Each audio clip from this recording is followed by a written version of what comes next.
आकड्यांशी माझा काही संबंध नाही। त्यामुळे त्यांच्या मनात काय आकडे आहेत, ते कुठे आकडे लावतायत, मला त्याच्यात इंटरेस्टही नाही। एवढंच आहे की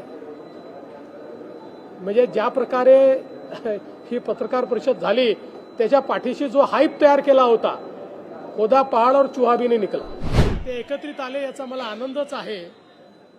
ते एकत्रित येण्यामुळे फार काही घडेल राजकीय दृष्ट्या असं जर कोणाचा समज असेल तर तो बाळबोध समज आहे। आणि मी म्हणजे आता असं सहज माझ्यासमोर टीव्ही चालू होता म्हणून मी आपलं बघत होतो, तर काही माध्यमं तर असं दाखवत होते की जणू काही रशिया आणि युक्रेनचीच युती होते आहे। इकडनं झेलेन्स्की निघाले, तिकडनं पुतीन निघाले आणि आता ही युती झाली। मला असं वाटतं की कुठल्याही एखाद्या पक्षाला निवडणुकीतलं आपलं अस्तित्व टिकवण्याकरता जे काही करावं लागतं त्या दृष्टीने दोन पक्ष जे अस्तित्वाकरता लढतात त्यांनी केलेली युती आहे। त्यापेक्षा पलीकडे त्याच्यामधनं काही फार अन्वयार्थ काढण्याचं कारण नाही आहे। यांनी फार काही परिणाम होईल असं देखील मला वाटत नाही। याचं कारण ज्या प्रकारे मुंबईकरांचा विश्वासघात या मंडळींनी सातत्याने केलाय, ज्या प्रकारे मराठी माणसाला मुंबईच्या बाहेर घालवण्याचं काम आणि पाप यांनी केलेलं आहे, ते मराठी माणूस यांच्या सोबत नाहीत। आणि ज्या प्रकारे अमराठी माणसावर सातत्याने हल्ले केले आहेत तेही यांच्या सोबत नाही। मुंबईमध्ये कोणी यांच्या सोबत येणार नाही।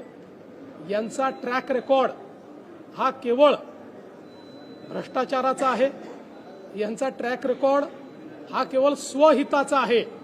निवडणुका आल्या की भावनिक बोलायचं, आता भावनिक बोलण्याला जनता भुलणारी नाही। त्यामुळे निश्चितपणे या निवडणुकीमध्ये त्यांनी अजूनही 2-4 लोक सोबत घेतले तरीही मुंबईकर हे महायुतीचं काम बघून, महायुतीने केलेला विकास बघून, महायुतीने भविष्यातली जी मुंबई तयार करणं सुरू केलं आहे ते बघून आणि विशेषतः मराठी माणसाला मुंबईतच घरं देण्याचा जो कार्यक्रम महायुतीने सुरू केलेला आहे त्यामुळे निश्चितपणे महायुतीच्या पाठीशीच मुंबईकर उभे राहतात। आकडे सांगणार नाहीत, मात्र मुलं पळवणारी टोळी तयार झालेली, त्याच्यामुळे आकडे आता सांगणार नाहीत असं देखील तुम्हाला असं आहे की आकड्यांशी माझा काही संबंध नाही। त्यामुळे त्यांच्या मनात काय आकडे आहेत, ते कुठे आकडे लावतायत, मला त्याच्यात इंटरेस्टही नाही। एवढंच आहे की